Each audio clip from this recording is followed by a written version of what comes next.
now.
Plano, Texas. Plano, Texas. We got a very special We guest got a today, very and special guest my, today, my and son my JT is son actually going to JT talk is about actually him going to because talk about it we're because very honored we're to very have this honored to gentleman. have And this I gentleman. didn't know that I didn't know the that JT had the a JT had a soft spot in his soft heart spot in his heart for our guests. So for our we're guests. going to So go ahead and we're let going to go JT ahead and talk let about JT talk Levi about Wallace. Levi Yeah, so Wallace. I've already So brought him on the I've already screen, brought him on the screen, but but I wanted to talk him I up a wanted little to bit talk him up a because little bit he because is he is one of my one of my favorite favorite Alabama defensive Alabama backs. defensive backs. He's definitely in my He's top definitely three. in my Sorry, top Dad, three. you're Sorry, not Dad, in my you're top not. I'm three. not in the My top three. Not in the You're top not. three. You're not. I I Am I allowed to hit him am I allowed on to hit him camera, No. or is that what I end No, up that with? was already no, that's no. assault. That's assault. Um, Um, but you're but right. Levi you're does right. Levi have a does have soft spot in my a heart soft because spot in I my have heart because always I have been one always of the been most one of the most critical critical of Alabama of DBs just Alabama watching on DBs just TV. watching on TV. But I always But I thought always thought that Levi was one of that the Levi most was one of the most consistent consistent that I've ever seen. that I've ever I've seen. never seen I've him never seen him bust a coverage. bust the coverage. Um, Um, I can't even. I I can't couldn't even even really tell I couldn't you even how really many tell times you he's how even many had a times ball he's caught even on had him. a ball caught on him. At least at Alabama. At least at You know, Alabama. maybe You he's know, got maybe something he's else to got say something else to about say those kind of things. about those But kind of things. But I've always I've admired his always work admired ethic. his work I'm ethic. sure I'm sure he'll talk about he'll his talk story about his story a little bit, a but little bit. But him him being a walk on at being a walk Alabama, on at Alabama, earning a scholarship, earning a he was scholarship, not he was not like a he was Pat not like a Sertan Pat Sertan or Minka or where he came Minka, in and everybody where he came in and expected everybody him to start expected early him to start early, and all the and hype around that. He came in, he worked every day, earned himself a starting spot, and by the end of it, I thought that he was one of the best corners in the country, even though apparently people who get paid to do those kind of things and make draft picks didn't agree with me. But yeah, well, who cares about Mel Kiper? But I want to bring in Levi Wallace. I don't want to gush too much because I can spend the whole hour just talking about him, and he's here, right here with us. So, hi, Levi. How you doing? Glad you could join us. That's right. How are you, sir? man, I'm doing good. Yeah. Well, we do appreciate it very much. And I'm sorry we missed you the first time. And I'm sorry we gave you the headaches of trying to get this rocking and rolling tonight. So thank you for your patience. Yeah, I should have. I should have stayed at home. Instead of coming out here tonight, I should have just stayed at home. It'd been a whole lot easier. So we're normally It's not all sitting good. here right next to each other. So we appreciate It's that. all good. Thank you for having me. All right. So are you up in Pittsburgh now? Or where you at? Right. I mean, like literally right now, not playing who you playing for, but Yeah, yeah. Currently out in Arizona, Phoenix. oh, okay. Doing a little training, or what you got going Yeah, on? this is where I'm born and raised out here in Tucson, and I ended up buying a house out here, Phoenix. I train out here every year, so this is just my home. Okay. Well, I wonder if that was you that actually put that card on that charge on my credit card. I had a random I had to cancel my card because someone hit my Uber Eats up out there in Arizona. And I don't think he needs your Uber Eats card. I think he's doing just fine. he's finding a way to make things happen. So, we wanted to talk about that. I know you shared this story a lot of times, right, with people. And so we want to at least give you an opportunity to talk to us about that because you're an inspiration to people, on the mindset. Really what I want to hear from you is what kind of mindset do you have to be able to come into a team like Alabama, and then go to the league and have to fight for your spot. Where'd you get those type of work ethic? Who helped you to set your goals like that? Yeah, I think it came from my parents, early. I just kind of had the mindset of Alabama, and all the other stuff that I went through, just kind of like people are going to talk anyway. People are gonna talk anyway, so you might as well do it and prove them wrong. Um, just not really caring about other people, knowing the abilities that I have. It just was always just kind of mindset went into it with and hope for the best. Know that I could compete at the highest level. Always believed in myself. I think that came from my parents believed in me and they made a great life being in the military and so I adapted that mindset and did it. Yeah, and that's. I don't know if you knew that I'm a military brat. My father served in the Air Force for over 25 years, and my brother was in the Army for 20. To the day he retired at 20. So that was probably my soft part. My heart to you is understanding what that's like to be able to move around. So where are some of the places that you actually live when you grew up, and how often did you move? Yeah, so actually my dad retired the day that my mom told him she was pregnant with me. Oh, He spent 21 years in the Air Force, but I had the luxury of not being able to move around a lot. And they ended up retiring here in Tucson at the Air Force Base, and so that's where I was born. very nice. So my parents are from the South. My dad's from Tuscaloosa, actually, and my mom's from Newport News, Virginia. Okay, so what made you choose Alabama then? How did that come about, though? I'm curious about that myself. Yeah, how did you end up at Alabama? Yeah, so like I said, my dad's from Tuscaloosa, and just growing up around, just been a huge fan, even when they weren't so good, and didn't understand why I was a fan. You Um, it was just it was home, and so I was able to go there through the God deal, just to go to school for free ultimately. I just started going to school as just a regular student. I just decided to try my luck and walk on. I was always a good player in high school, but I think where I grew up here in Tucson, we just didn't have the opportunities as other places to just get college attention. And so, it just all the pieces kind of fell together, and I think everything happens for a reason. So, For you to have the want to be able to just go out and walk on, to the football team. So when did you know that you actually had a chance to at least have an opportunity to try out or play in the league? What year was that for you at Bama? uh, well, I mean, going against one of my favorite people, in Amari Cooper, every single day, and this is the year where he just went crazy, and it's his Heisman campaign. He won the best receiver of the year and all of that. I think I like that. Think that I had a part in helping him prepare, but just going against him each and every day, he was getting better. Hopefully, I made him better, and he made me better ultimately. And he kind of put in my ear like, "Man, you could probably transfer. Like, you're a good corner." I'm like, "Shoot, I'm good because I'm going against you every day. It's you're not going to embarrass me every day. And it just pushed me to get better and better. And then he ended up leaving, and then you had our Darius Stewart, who really told me, like, "Yo, Levi, you need to transfer. Like you good, even as a walk on." And then Amari Cooper told Calvin, he was like, "Listen, if you want to be a good receiver, you need to go against Levi every day. Like, ask him to go line up in front of you every day, follow you at practice." And so ultimately, it just gave me that confidence, just going against guys like that. And so when my time was up, and I was able to start getting on the field, I'm like, man, these guys are kind of easy compared to Amari Cooper and Calvin Ridley and just some of the greats that have been at Bama. Going against other receivers in the SEC, I was like, man, this is kind of cake, and it just kind of ultimately gave me that confidence to be able to go out there each and every Saturday and play. That's good stuff, man. That's good stuff. And it just shows that technique.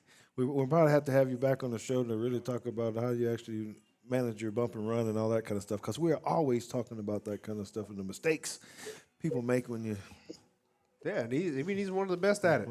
Yes, yes. So, okay. So now you're on your trek. You're waiting for draft day. So a lot of draft days coming up here, pretty soon.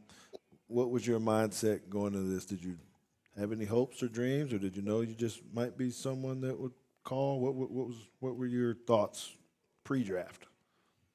Yeah. So, uh, like you said, I mean, I thought I was one of the best corners in the draft, if not the best. You know, I played some really good ball. I was ended up being a Jim Thorpe semifinalist. So I was midseason All American.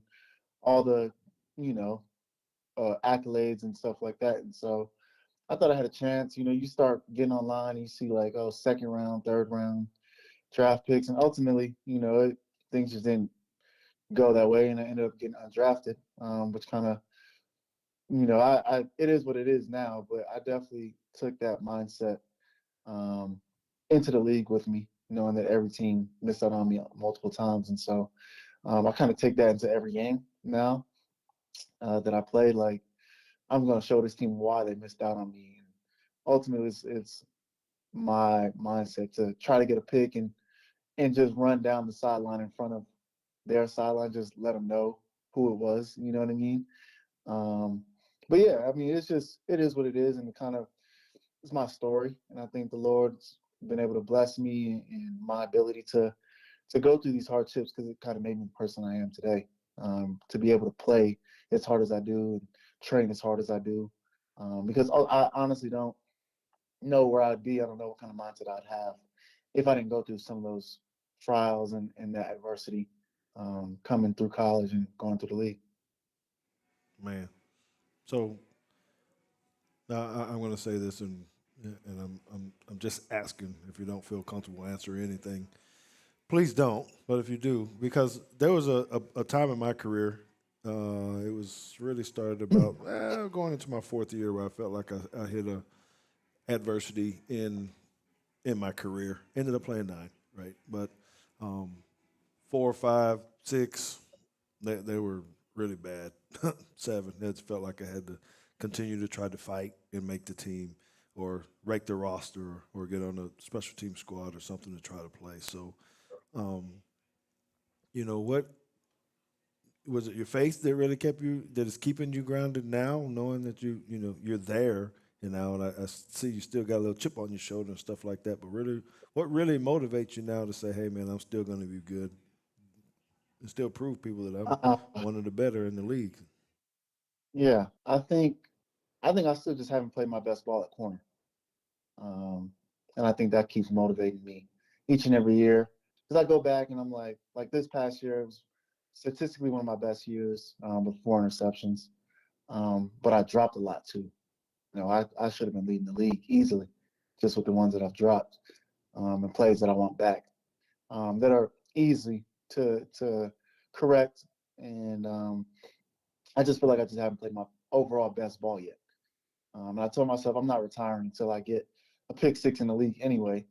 So until that happens, I'm every offseason I'll be out here training as hard as I can and trying to make that goal a reality. Um, but I think just ultimately you have some years where I was at Buffalo and they kept bringing guys in to try to beat me out. And obviously they couldn't, and so it's once undrafted, always undrafted, once walk on, always a walk on. And so I like to tell people I went 8th round, first pick overall, and it just is what it is. Um, and that's just the mentality that I drafted, right? And so I think year after year, I think it doesn't matter how much you do for an organization, for a team. Um, you always just have that chip on your shoulder because they're always trying to replace you because you did go undrafted, and so um, ultimately that's what keeps me motivated, keeps me going.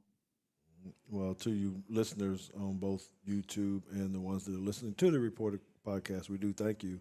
And I want to say that Levi has been very, very nice, because I do know what that feels like to continue to get drafted over, even though I was a draft pick. Um, as I said, there still was that time where you could feel like they're trying to move you out. They're trying to find a way to get you cut. And it takes a very special kind of mindset to be able to say, nah, my time's not up yet. And, you keep fighting. So I did see a question that came through. He John put a question up there. I'm not even going to dignify it with a with reading it out loud because this is the most ridiculous thing I've seen from John. Okay. So I'm just gonna put it on the screen, and those people who are on YouTube can see it. Yeah, he's tripping. But Levi, if you want to answer that question, you can. If not, John's here. You can tell him to kick rocks. Yeah. We know John. We know John. No, it's honestly an honor to play for the Pittsburgh Steelers because there is so much history there. I mean, you walk upstairs, you see 6 trophies just sit in your face. You know what I mean? You see pictures of some of the greatest players to play the game, and that's just the reality with a great coach. And so there's so much history in the Pittsburgh Steelers locker room. Um, it actually makes you want to play harder, and not everyone gets a chance to wear that black and gold. Because the reality is they are, I'm not going to say the best, but they're definitely one of the best. I'm not here to, say who's the best and who Yeah, did this and who did that. wait. Okay, you and John for to stop this mess right now. If you want to get down here to the Cowboys, I know a few people. There's a few trophies laying around over there at the facility too. We need some DBs. We've been struggling over the secondary over here. We keep getting gashed. You could be the one. So we got to stop some of this nonsense over here now. We don't get going too much. Like I said, they're one of the best, right? So it's honestly a pleasure, and just the city thrives off of it. And they know how special it is to play in Pittsburgh, and so the honor is all mine to be playing there. I know you hadn't seen maybe too much of it, but I'm just curious to know what kind of look does Tomlin give you? Does he got that old daddy look when he gets upset about something, or what's his style? We only see him on TV and what he looks like. You can tell he's a player's coach, but it looks like he can get pretty intense as well. No, Coach Saban can get intense, right? Tomlin is like real cool, real chill. Like he's just like I don't know, just like one of your uncles, like your favorite uncle that you could just talk to about anything, like girls, relationships, football, family. I mean, you just really sit there and just talk to him. And I think that's why he's a player's coach because he's so relatable to most of his players. He's just real cool, collected all the time. Talks trash, try to get you motivated for like practices and stuff. Like, man, I don't think you could guard so and so and yell it out. You know what I mean? He just wants the best intensity at practices, and so it's a motivator. It really is just to play for him. And I think that's why we played so hard this past year. I know we started off real rocky at the beginning, but then we realized that his win record was in jeopardy, and we don't want to be that first team to cause that, be the reason why he hasn't had a winning season. And so I think we found our second win, and went out there and played so hard for him because he gives us 110% each and every day. So. Okay, so the day. What does a typical NFL day look like now? I know that the rules have changed a little bit since the time I've played. When you go in, they monitor stuff. But if you could summarize it pretty easily, and for those that don't really know what it looks like, can you kind of tell them what maybe on a Wednesday and a Thursday looks like for you in during the season? Yeah. So Wednesdays, Thursdays, probably hardest day. For me, I just tell my schedule. I'll probably get in around 6:30, 7 o'clock, either for treatment or to work out. Just kind of depends on what my body needs that day. Kind of go eat breakfast. I think we have meetings around 8:30, 9 o'clock, somewhere around then. And then we just kind of get to it. This is meetings for hours, probably until about 10:30, 11-ish. Have a walkthrough, about 30, 45 minutes. Have a little break, a little lunch, and then we back to the field for 2 hours of practice. After that, we come off. Some guys get lifts in right there. Some guys go to the treatment room. It just kind of depends on what you need. Then you have media, and you have to answer all the questions for the news and stuff like that. And then you have meetings for probably another hour and a half after. So I'll probably get home around 5:30, 6 o'clock. So around 11, 12-hour day. It's not all practice. Mostly it's film, just studying your opponent, studying yourself, trying to find little details that you can take to the game, see how a team will attack you. Hmm. See, and thank you for sharing that because I think most people don't really realize how much time and effort an athlete has to put in for a game. That's just one day, 12-hour day of football, and it takes a very special kind of person to to do that for years. In Yeah, years. absolutely. Um, so, all right. So now that you're in it, in the game, you're current, and we do appreciate you again for taking this time on here. Do you really do you kind of watch um, like what's going on in free agency now when you're not there? Are you like us a little bit, just trying to see what's really happening, or when it doesn't really involve you that much, or how involved are you watching what's really going on around the league? Rarely. I'm rarely watching it. I think for me, I think the reason why I'm able to play um, so long and I'm able to watch so much film because when I'm in the off season, I'm away from football, like completely. I'm out of it. I got to give my mind a break because I dedicate so much time to my film, so much time to football that when it's off season, like it's off season for me. You know what I mean? And I think that just it's helped me not get burned out. Because like you said, 12-hour days in the cold of Pittsburgh, you know what I mean? It's or like when I was in Buffalo, those add up. And so it's hard mentally just to do that each and every day, each and every season. And so when I have the time off like I do now, I put my mind on other stuff, enjoying family, just being out here in the sun. I mean, they just built my pool, so I'm glad I got my pool out here. So that's where I'm gonna be at in the water and just give my mind a rest, And when football comes back around, we'll focus on football and we'll be locked all the way in there. Um, but right now, I'm just hanging out and just having fun and obviously you can't avoid it all. It's on Instagram and you see guys getting signed other places, but I rarely look into it and see who's getting drafted. I think the only thing I do watch is draft day, just to um, tell the guys congratulations, guys that went to Bama. Some guys look up to me. Um, I wish them the best and most success in the league because it's an accomplishment. I think I don't realize that some people don't get their name, they don't get phone calls to be to sign it. So it's and so I try to congratulate every single guy that gets drafted.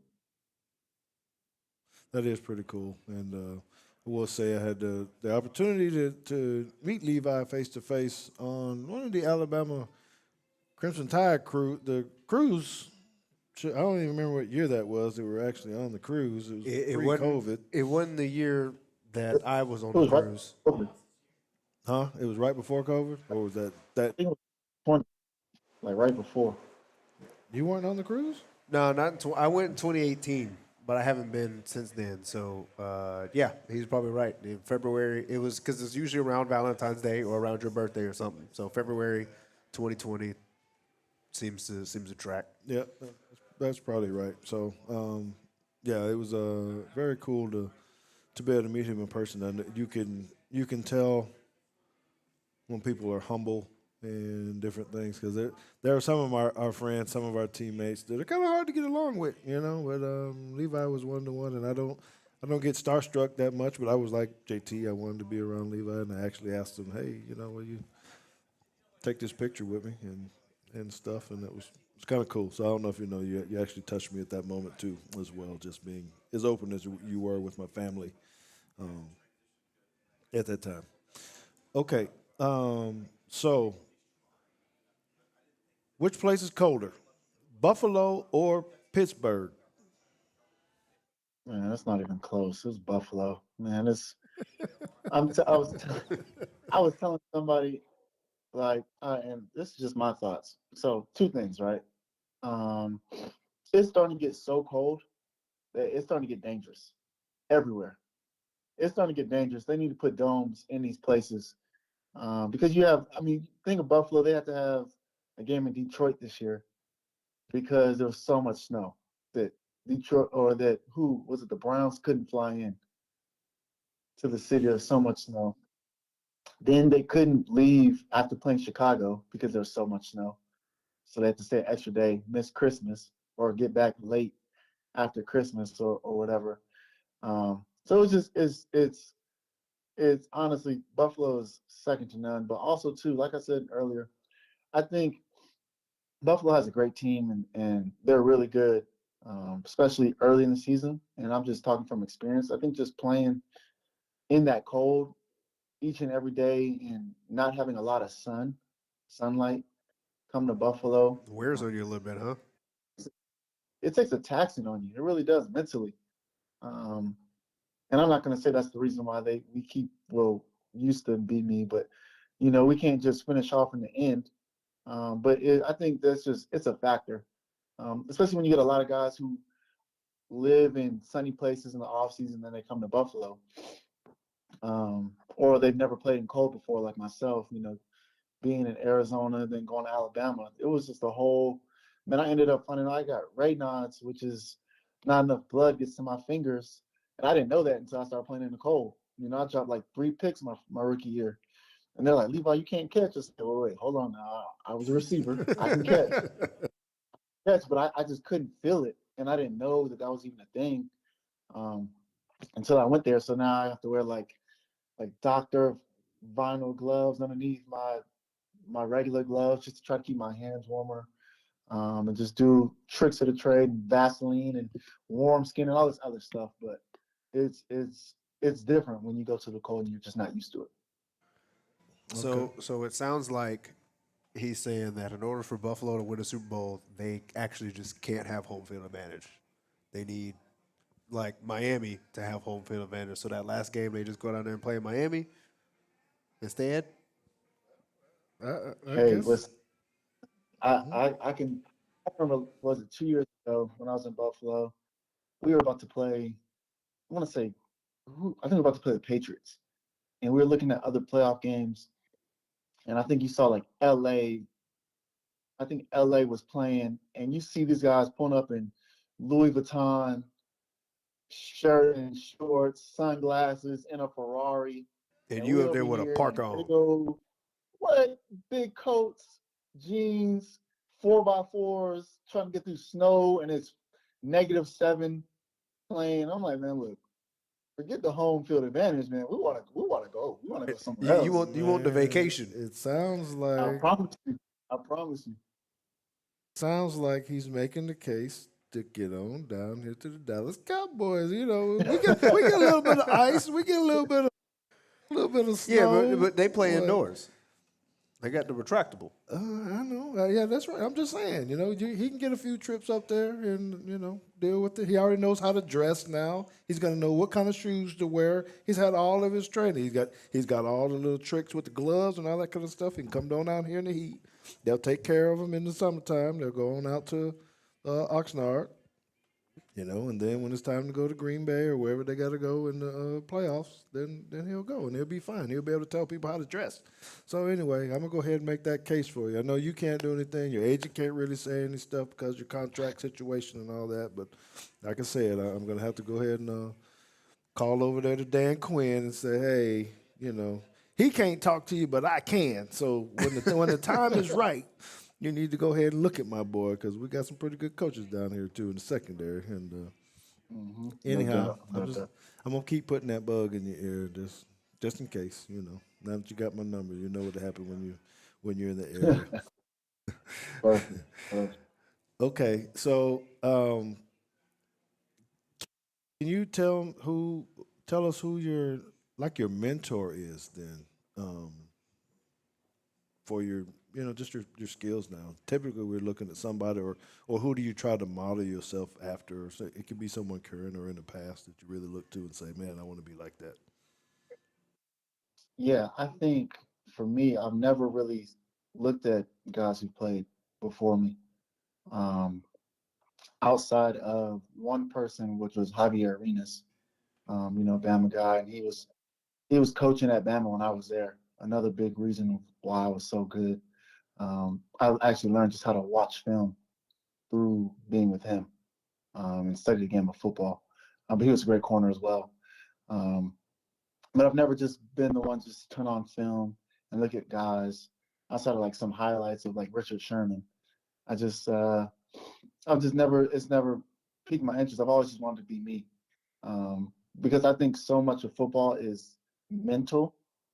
Um, it's just understanding the game of football. And so when I first got to Buffalo, Tre'Davious White, who's a great corner, um, was that guy that I looked at because Buffalo plays, being at Bama, we play a lot of bump and run. There's man to man, I'm in your face, and let's see who's the better athlete, right? Buffalo was way more zone, schemed, a lot more off coverage.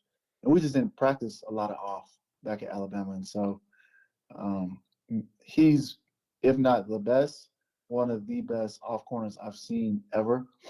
Just his patience, how he trusts his speed. So I started modeling the game after him.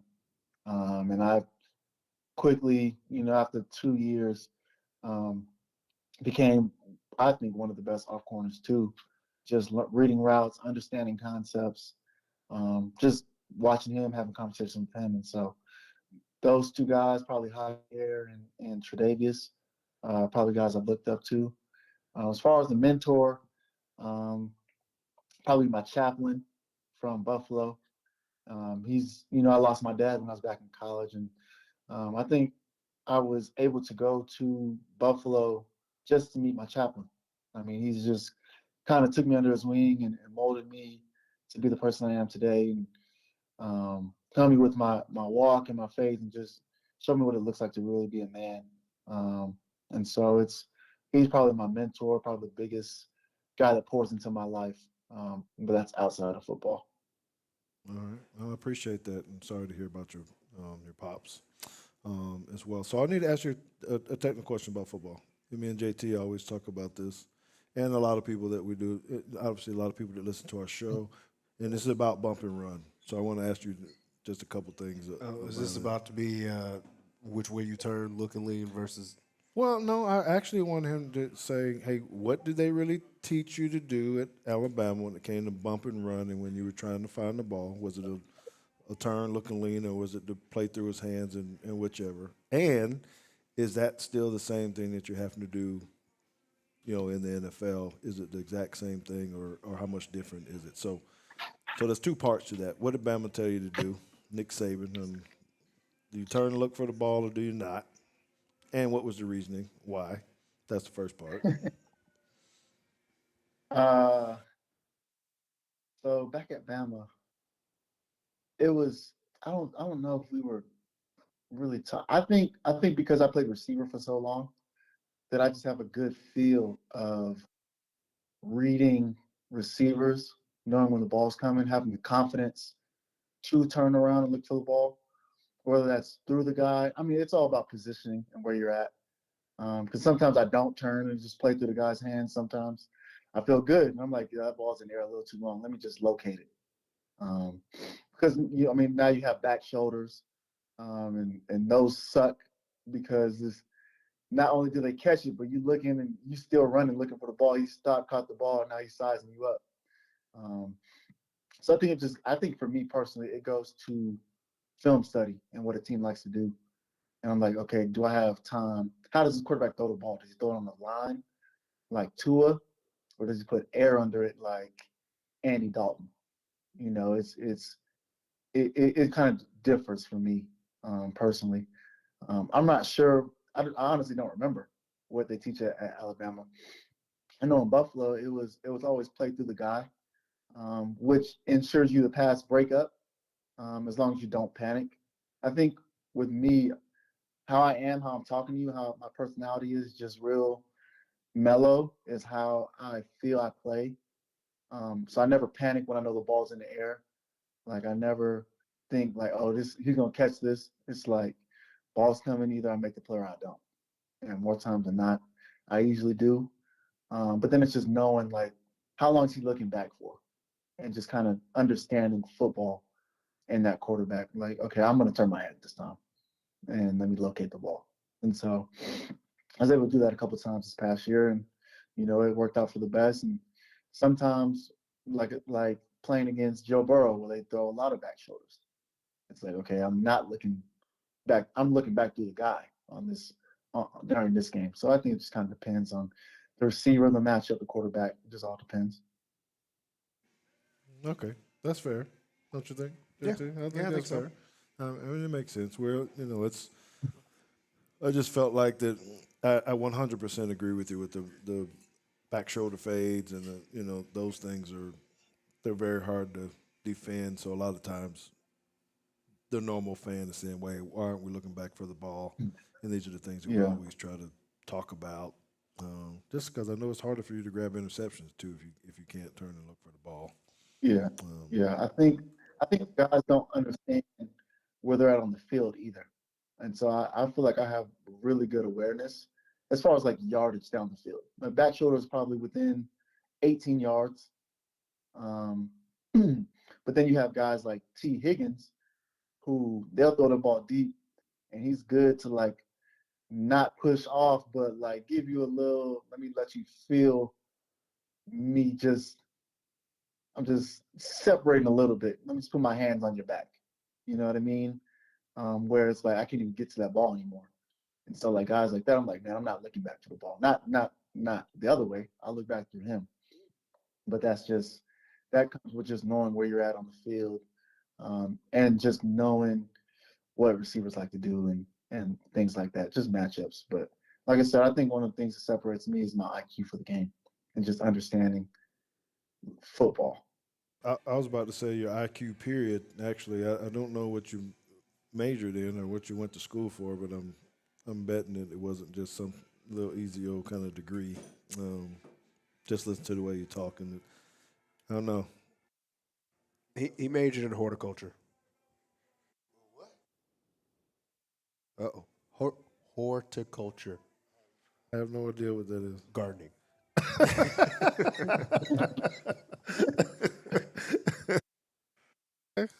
No, I'm just like, I don't know what he majored in. All right, what'd you major in? I got my business. I got my Yes. sales certification. 6 credits away from getting my second degree in public affairs. See, told you. I knew it was something. Well, okay. Well, I know we've had you on for quite a while. I know you're in Eastern time too, right? Nah, I'm in No. No. Pacific. He's Oh, in he's in Mountain Time, Arizona. I and he's forgot. I not can't on remember daylight his. savings time. Yeah, so Yeah, he's on our. So what time is it? He's doing it right. I think is it 9 o'clock right now? 7 o'clock. 7. Oh, so See? he's well. Ah, well, That's even shoot. better. Well, yeah, okay. Well, that's good.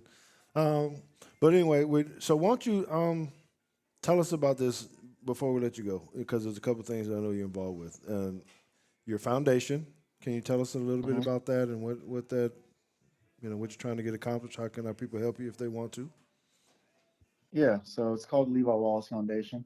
Um, and obviously, our only objective is to send kids to go to college, kids who can't afford it, low income families, just to help them pursue an education past high school, whether that's community college, 4-year institution, trade school, anything. I think for me, being that walk on, just not having the opportunities like everybody else, it's just something that I really wanted to get accomplished for the city of Tucson.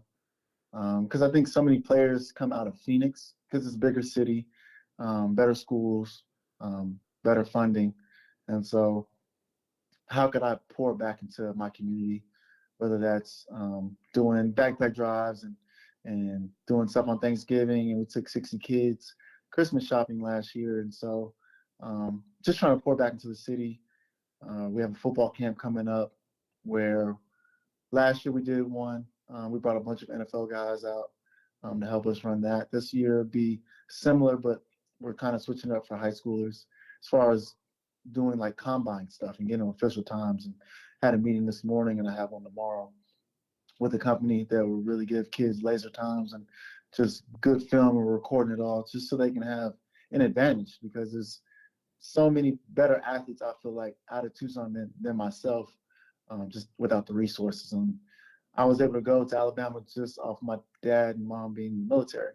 but a lot of kids don't get that. You know what I mean? And so, how could I help and use my platform, whether that's doing 7-on-7s or just trying to bring more college coaches, but it's not just academic or athletically, but it's academically as well. Just giving out scholarships for good grades. You know, there's so many smart kids who just don't get the opportunity to go to college. And so trying to find my role in all that and how that plays a part, because education is super important to me. Like I said, graduating was probably the second biggest achievement that I have outside of winning that championship against Georgia. So Well, is there a way for people to give or support? Do you have shows? I mean, I don't know if you actually said like go to this website or hit me on Twitter I didn't. or what. Yeah, I so don't we know. have Twitter, Instagram, Facebook. We also have a website, leviwallace.org, where you can see our mission. You see the board on there, see things we've done in the past, things we have planned coming up. And we're just a year in. We just celebrated a year not so long ago. And I think we've done so many things, so many great things in the community.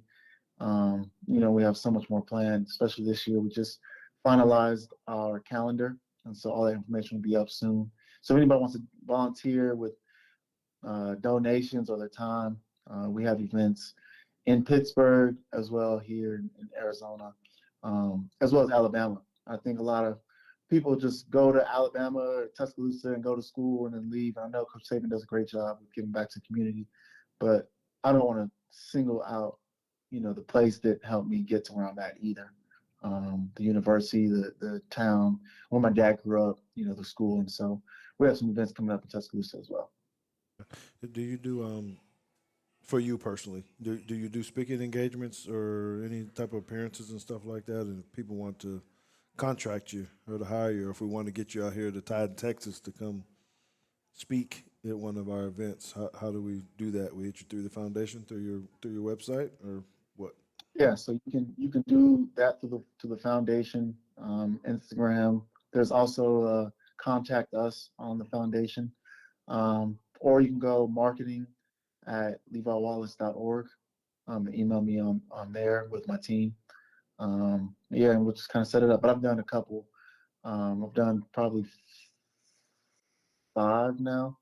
Last year, it was all last year. I haven't done any this year. I've just been ripping and running for the foundation. We had our golf tournament not so long ago, so that was exciting and fun. We raised a bunch of money for that, but that was my main focus. And somewhere in between, I have to find some time to go on vacation and relax and just take my mind off a bit, because you know, I come back and I'm focused on the golf tournament and the foundation, and then I started training, and so I just haven't really had a chance to turn my phone off and go on a beach and sit down somewhere. You know what I mean? So that's in my near future. But until then, I'm just here in Arizona training again for football. All right, all right. Well, JT, you got anything else for him before we let him go? Or what, No, we've gotten. Well, first you told me 15 to 20 minutes. You got him on here for 43, Yeah, I so know. it's Now, probably and time now, to let him now I go and need go to relax. now I need to talk about him too, because he said he dropped a couple passes and interceptions. We got to make sure. You I did got to make too. sure. Yeah, that's true. That's true. But you know, it happens. It happens. It's hard to do. But Levi, we want to It say we does. really, really appreciate it. I am going to go Absolutely. on your website, because if there's something that I can donate into an auction or something that you may have at your golf tournament or something like that, I got at least one picture that some people are interested in. It's me hitting Terrell Owens on the star. So that one tends to go for a little bit of money. Might buy a couple backpacks or something. Absolutely. For Absolutely. Sounds perfect. Appreciate we can support. But we do thank you a lot. We're wishing you the best too. We will be watching you. I have to say that this is a Baltimore Ravens bar that we're in. Yeah, but you chose this bar. I didn't have nothing to do with that. Well, you know, it gives us free cheese sticks. So That's fair.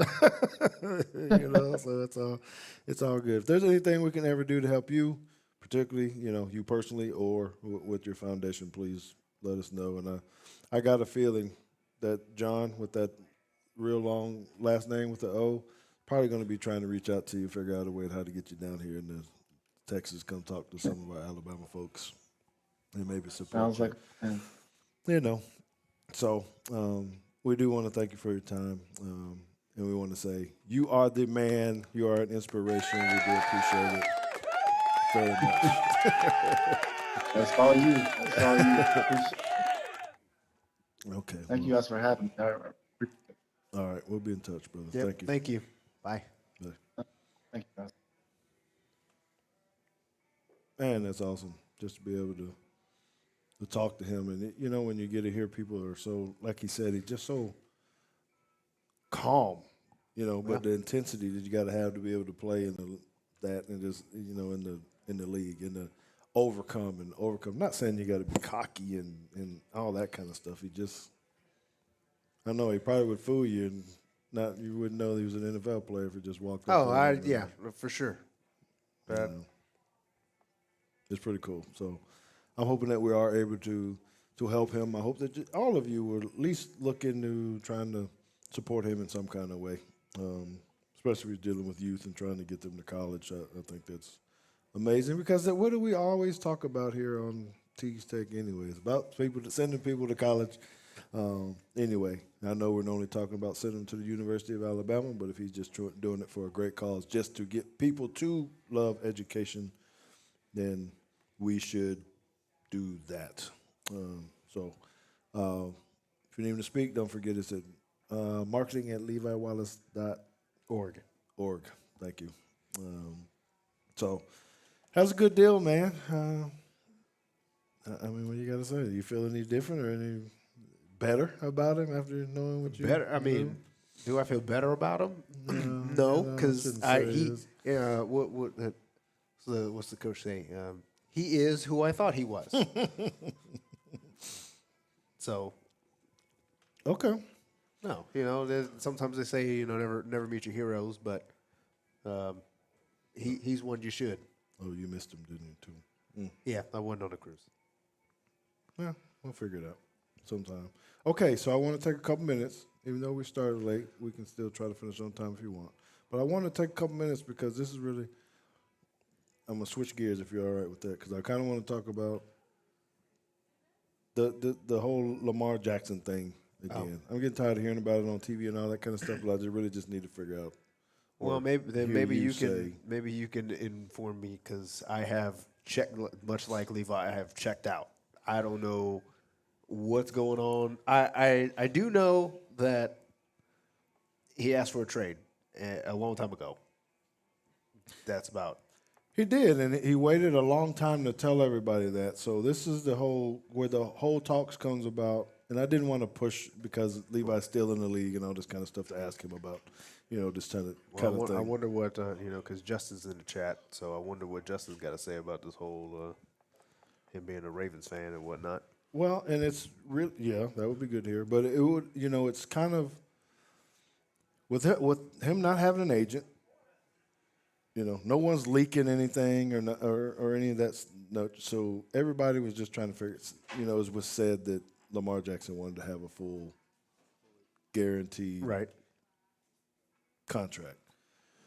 So the first thing is Lamar tweets at one point in time insinuating like, no, that's not true. They're just not understanding my whole value, right? And so no one really knew what kind of money was being asked for. We still don't really know, I guess. Then there's the hard push of the conspiracy of the owners colluding against him because of the type of contract he wants, and they don't want to open up this Pandora box of a lot of athletes doing this without agents, or agents also colluding against him because they don't want to get knocked out of the market either if it's just going to be guaranteed contract, you don't need anybody to do it if it's fully guaranteed, this kind of thing. So then he comes out and says that he wants to be traded. That was March 2nd, right? Yep. So now no one's made any effort to try to, that we know of, any significant effort to get him. 2 first-round picks is what the franchise tag say, plus. Right. So the whole deal now is, is he worth, why is no one willing to give up 2 first-round picks for an MVP quarterback who's still young, whether he's hurt or not, or have had those kind of things, but should someone like the Colts give up those 2 picks to put them over the edge? That's one part. And the other part is, if he doesn't move, and now that he's publicly said himself, I've asked for a trade, I've done this, if no one picks him up, what is his next move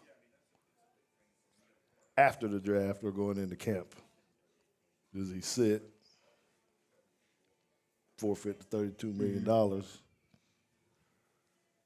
Yeah. Well, I don't know. I think there's probably a lot of different opinions on whether 2 first-rounders is appropriate or not. Dallas Cowboys gave up 2 first-round picks for Amari Cooper, didn't they? No, not 2 first, right? To get him? I don't know. What did we give? No I way. know we did for Joey Galloway or something like that back in the day. Amari, now I gotta look. What did we trade? No, they gave him. They gave him away for 2 fifths. When we picked him up. When they picked him up, let's see, finalizing a trade. Was it an exchange? Oh, this is still. Of course, it's gonna be hard to find because. When did Amari Cooper get? Okay, this is. They sent 1 first-round pick. Yeah. Okay. So they sent 1 first round for Amari. And he's not an MVP, something or another, or wasn't. He was good. I don't, but you're talking about a franchise quarterback. Yeah, I get it.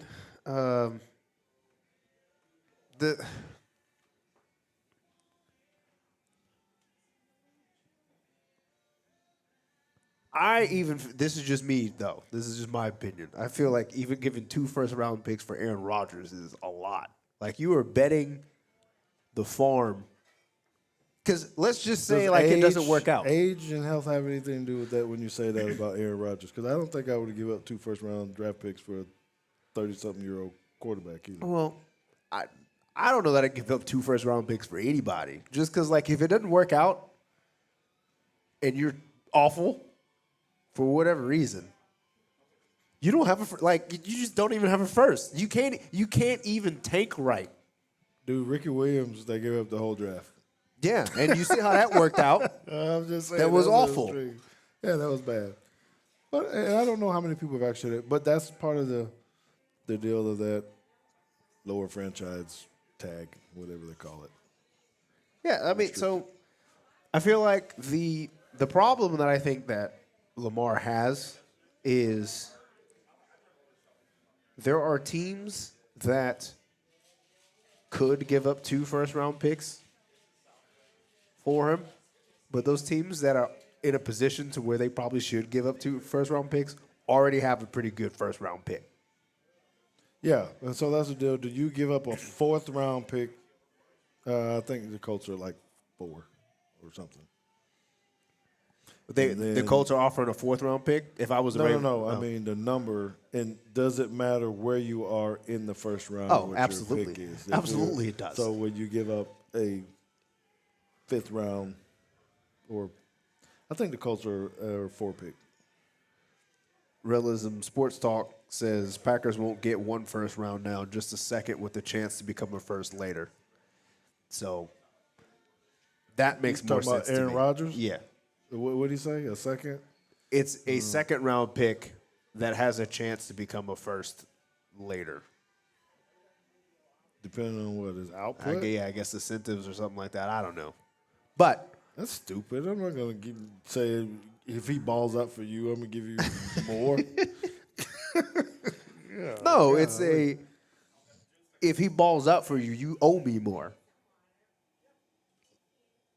Okay. But I think that if you're already in a position to where you're like, we probably should give up 2 first-round picks for a quarterback, you probably already have a high first round to begin with. And then there's other teams Yes. that could use a quarterback, but also draft decently.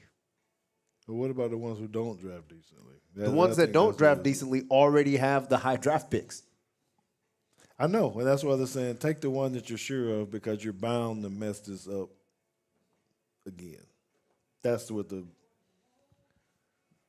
pundits are saying. That hey, Yeah, I you guess. can't But get a the quarterback, other side of that coin is, and then you're gonna go try to go get Levis or Anthony Richardson or whatever. yeah. But the other thing is, if it doesn't work out, like then you're paying him chump change. And then you still like if they go get, let's just say they go get Anthony Richardson early and it doesn't work out.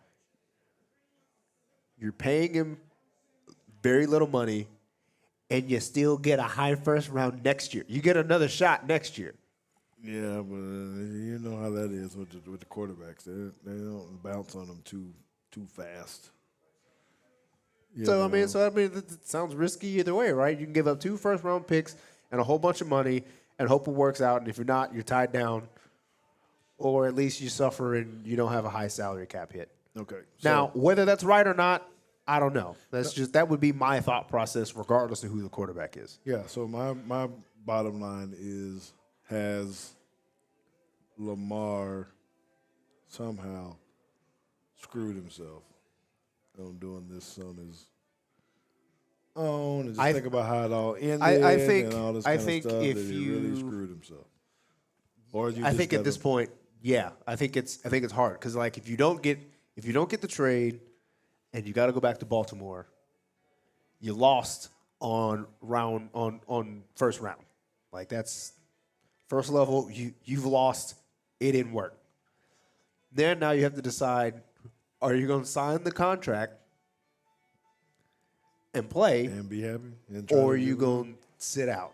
Because if you sit out, you're starting to enter not particularly Le'Veon Bell territory and like attitude and whatnot, but just like you sat out, and now there's just a year without you. It's hard. Chips aren't that great anyway. You're going to sign for the right. What you're going to to sign for anyway, right. $30 million. Someone will give you a 1-year deal and say, "Let me see." And if you take it, they win. If you sign it, they win anyway. But can you even make the amends? I mean, when you make a stance like this, and now you're on social media and you're saying, "Oh, they don't value me," you don't get the deal. Then what do you do? Yeah, you call know, the guy back show and be up like, "Hey, man, I'm sorry." Yeah, I think that's part of the reason you need the agent, right? Because at physical therapy, like we don't know nothing, but we're just talking and we're like, all right, so you ask for a trade, right? And usually your agent is like talking to other teams, trying to figure out stuff and trying to help you set this stuff up. But you're Lamar Jackson. Like, do you have Jim Irsay's number where you can just like call him and be like, hey, what's the deal? Like, or are you gonna have to call? You call the dashboard. Yeah, you got to call San Francisco's front office somehow and get an assistant and be like, "Hey, this is Lamar Jackson. Can you contact me with your owner?" And they're like, "Are you sure this is Lamar Jackson? Yeah. Like, for real?" Nah, you can send an email to marketing. You can send an email to marketing at leviwallace.org, and hopefully somebody We'll picks call it you up. back. Yeah. So that's where I thought that the biggest problem was that there are people that know how to get in contact with other people, and you have. Well, you're spending too much time on that anyway, because now they're like, he ain't even working out because he's calling all these teams. You know, it got to be something all day. If you are talking, if you were talking to people, you're assuming that, like he said, he's taking a break, he's being focused. What is Lamar doing?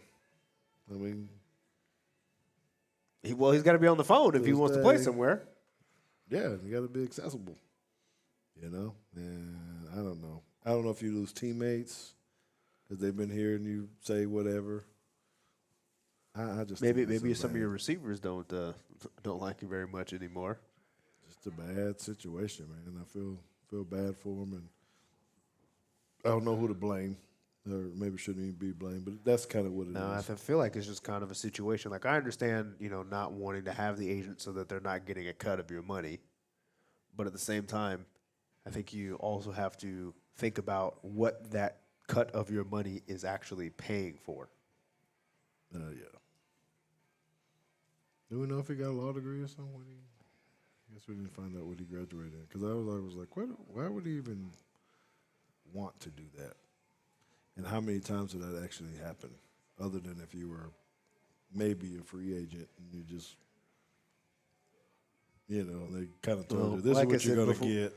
Before I even, like, if I was just in a situation where I could choose to have an agent or not an agent, the first thing I would do is, like, try to figure out how many players have signed big contracts like that I want, by themselves. And if I couldn't find one, I'd be like, yeah, that's not me. I'm not.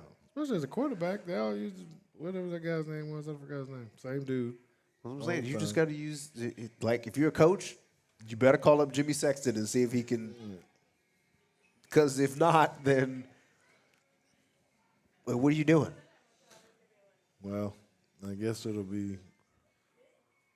This is going to be the most interesting draft that I think has happened. Last year was interesting because there's a lot of trades and stuff going on. I think there's going to be another one like that this year. There's going to be a lot of movement, trading players, trading people, or trading picks. Hey, maybe Lamar gets traded on draft day. Well, yeah. The Ravens might pick someone or quarterback. I mean, you never know. I mean, if I'm the Ravens, I'm taking a good hard look at like Hendon Hooker. Late first round, they say he's going to be there. Hendon Hooker also tore his ACL, and he's kind of a similar build to you. He kind of does, and he's cheaper. Maybe we just kind of see.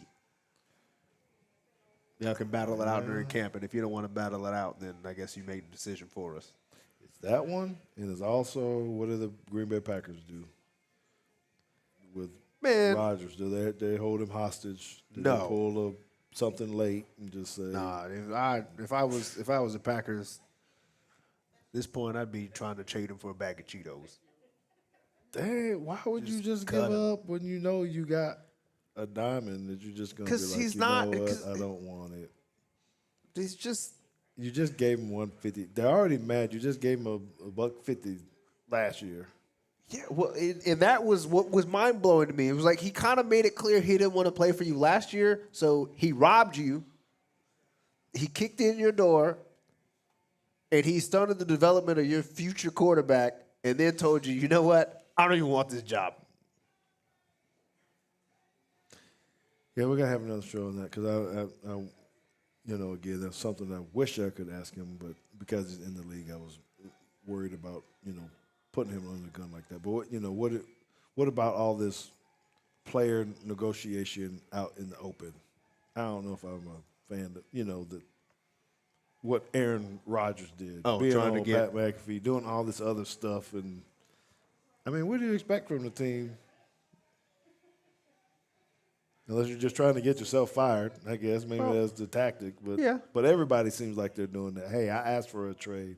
Or you're just going in. What happens when it backfires and you walk in? Who's your running back from somewhere? Austin Eckler. Mm-hmm. Request a trade. Why, though? You're the number one dude. You're on a decent team, and you go in. Okay, to have your agent go see what you can find. No one comes. Now you got to go back. Yeah, what is the coach and the owner supposed to be saying to you when you show up at training camp? Well, I mean, I guess it's. I don't know. Do you think there's some kind of like? I'm thinking about like my situation last December when I told my manager, I was like, "Hey, man, I'm taking on these interviews, and if I get what I'm looking for, I'm leaving." Well, there's a chance they could have told you kick rock. I know, and I would have been, but at the same time, in but professional, there's no loss to them at that point. In the NFL, there is a lot. There is some cap hit. There is something where if they just release you, Well, I mean, I guess it means you hold the chips then, right? All the more power to you. Just say, hey, well, you can release me if you want to, but you still have to pay me this money. That's why they're not going to do it. That's what I'm saying. That's the piece of when you make this statement as a player, when you're knowing, I've got air quotes on, when they have your rights, that you can demand what you want. And they're like, nah, bro. And if you don't show up, They just find you the check anyway. sorry. Yeah. Well, yeah. I mean, I don't know. I try not to think of athletes' jobs too much different than my own, other than I don't have millions of people watching me at work once a week. But I think the fundamentals are the same. Of somebody holds the chips, they could either tell you to leave when they don't. I'm an at-will employee too. I don't have a contract that says I got to be there for 6 years for X amount of money. If my employer says, "Hey, we don't want you to work here anymore. You wore a yellow shirt and we didn't like it." Well, I guess they probably couldn't do that. That's probably illegal. But they could find a way to just get rid of me, just like I could find a way just to leave. I know, but it's not apples to apples with that because of the cap implications. There's no cap implications for your. I think there's kind of a hidden cap. Like there's things that I know about how to do certain things that make our product work, and if I walk out and prod goes down tomorrow, like the cap hit is if nobody can fix the prod issue, that might be $100,000 by the hour that they're losing until somebody figures out how to fix it. Yeah, I understand what you're saying, but I still think there's just other. I just think that when you're talking about the National Football League and their all the things they have to consider, it's just like if Dak walked in. Well, hey, you can take Zeke for example. I guess if he was healthy and doing fine, but he said, "Hey, I don't want to play there. I don't want to play here anymore." At his salary, I mean, they ended up cutting him. Mm-hmm.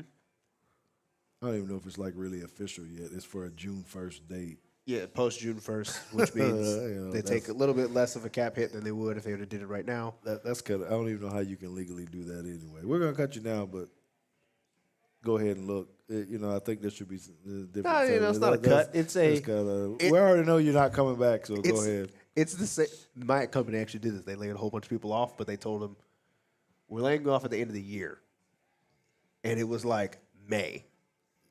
And I was like, why would you then stick around until why would you wait? Why would you just but hey, I mean I guess it happens and they're being nice. They're letting you know, hey, go ahead and find you something. We're still gonna pay you. Yeah, they said there was gonna be some kind of severance package. Some time, yeah, we got still you. Though. But then then December came around and they were like, actually, some of y'all stay. We kind of need some of y'all. Couldn't find nobody to work. Yeah, and I'd be like, no, give me my severance. We out. Yeah, that's true. But I don't know. I think it's just all kind of touchy, and it just kind of bothers me a little bit. So that probably weighs on me the most. I don't really listen to it anymore. I'm not following it like I was. I wanted to see what was happening, But I think all the major movement has really kind of happened. Hopkins hadn't signed yet. OBJ hadn't signed yet. Zeke hadn't signed yet. I don't even know who else big out there. Or Rodgers and Lamar. And all the talk is really about those two on anything. And so it's just kind of boring. I figured, whenever it happens, some alert will pop up on my phone saying somebody just signed somewhere. And like, all right, that's cool. I just think Lamar's going to get shafted. And I don't know if it's – no, I'm going to say I think it's his fault. I'll go ahead and go on the record. I think it's his fault and not the teams because he doesn't have the – Yeah, I mean, you kind of have to know the risk when you decide to – you have to think about all the possible outcomes. And to me, it seems like it shouldn't be that hard of a anything to think about when you say, okay, I want to do this without an agent. All right, well, what's the worst case scenario? They don't pay me, they cut me, or they hold on to my rights and just tell me You're either going to play or you don't. Do you accept the terms? And apparently he said yes, and the worst case scenario has happened. So I think this is probably I would think if you'd told me this from the beginning that he was doing this on an agent, I would have said this is probably the most likely outcome. Yeah. Especially if it's being hinted that you're trying to get Deshaun Watson money or deal. Mm-hmm. Well, all of it's guaranteed. That ain't happening, boss. I mean, you're better than Deshaun Watson now. Yeah, and I think you kind of should have known that as soon as it happened, and like everybody was like, "Wait, what? Right. Really?" I still don't know how Deshaun Watson got that deal. I don't either, but I know everybody's mad at the Browns for it. Oh, well, I hate him. His agent happy though. Sure is. Deshaun's happy too. Yeah, shoot. That's what we should have called. Hey. Yeah. Hey, how did you? Who's your agent? Yeah, shoot. No, I guess you might not want to call. Why not? No, I meant for all the other stuff. Oh, well, like, yeah. Oh, I called Deshaun Watson. You did what? Hey, well, it worked out for him. So, all right. Well, let's get out of here. We're gonna be back here in another couple weeks. well, I guess we just ended the show right now. My bad. I thought I was on studio mode. You turn it off? No. Oh. It's just one of those nights. This is what happens when he comes to the bar and he starts drinking beer. I hadn't even finished it yet. This beer is different than what he had Oh, my God. has at the house. This is that real beer. He drinks that O'Doul's. I don't drink and O'Doul's. I don't know that other non-alcoholic beer that he likes to drink. Stop it. This is not even factual. Okay, well, anyway. Hey, man, we appreciate it. Make sure y'all follow me up on Twitter, too, at Teague Football. And Instagram. I just put out something about my new card set. Shoot, I better check my messages. They might be all gone by now. They were going pretty fast. John said he's going to beat you in pool. No, with his one John, eye. he has not beat me in pools. I see we ran off. Did he tell you that we beat some people? Man, Yes, now he I'm told me. rambling now. That He told me. We ran some people out of here. Wait, let me look around first, make sure they're here. Okay. Yeah, they had their own sticks and all that kind of stuff. And, you know, when the person over got their own stick and we over here with the house sticks and they come over, put the coins down on our table like,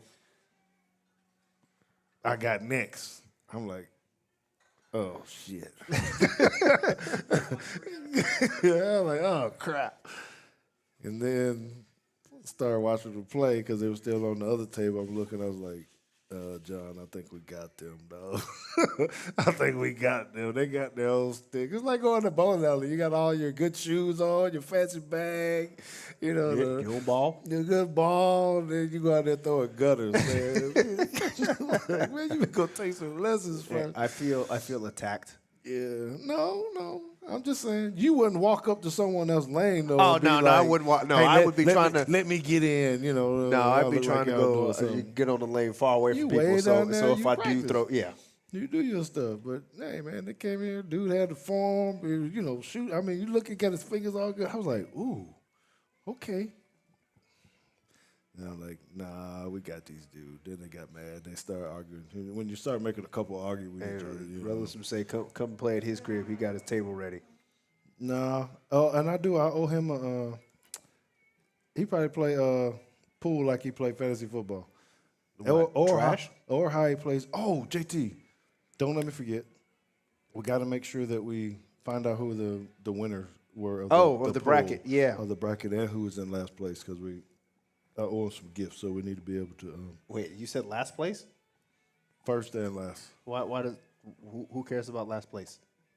It's like going to a golf tournament. You always get the weird color. Wait, so Golf balls. we're recording we're rewarding tanking now? No, he doesn't get one. If you put your thing in and it just has 0, 0, 0 down there, that's not last No, place. but I It's mean those- like still though. Yeah, it's not very much though. We were talking about giving him an Auburn something or so it's a punishment. yeah, but, Okay. you know, one of those things or something Pittsburgh. I don't know anything like that. I won't do that because Levi's on, and I'll be a Pittsburgh defensive back fan this year. That's about all you're getting out of me, though, John. So don't let me forget about that because we need to do that. But all right, that's like our 8th goodbye. We're gonna say goodbye for real this time because I need to go over and see Jason because he's got. As I told you out here in Atlanta, they got really good tea out here. Oh, right. The orange tea. The orange tea, the green tea, the white tea, all those teas are. I need a wrap it up button on this. We do. Can you get that sound? What? I can start playing you out. You know, just like I they do like at the that. Oscars. Can you help me make it fade? Oh, yeah. Yeah, we're supposed to like make it All louder. right, here we go. We out of here, y'all. We appreciate y'all. Y'all drink up at the bar. Don't forget to tip your, what we call it? Bartender? Your bartender. I don't know if we can do that by gender or not. We start worrying about stuff. So we're up out of here. Come see us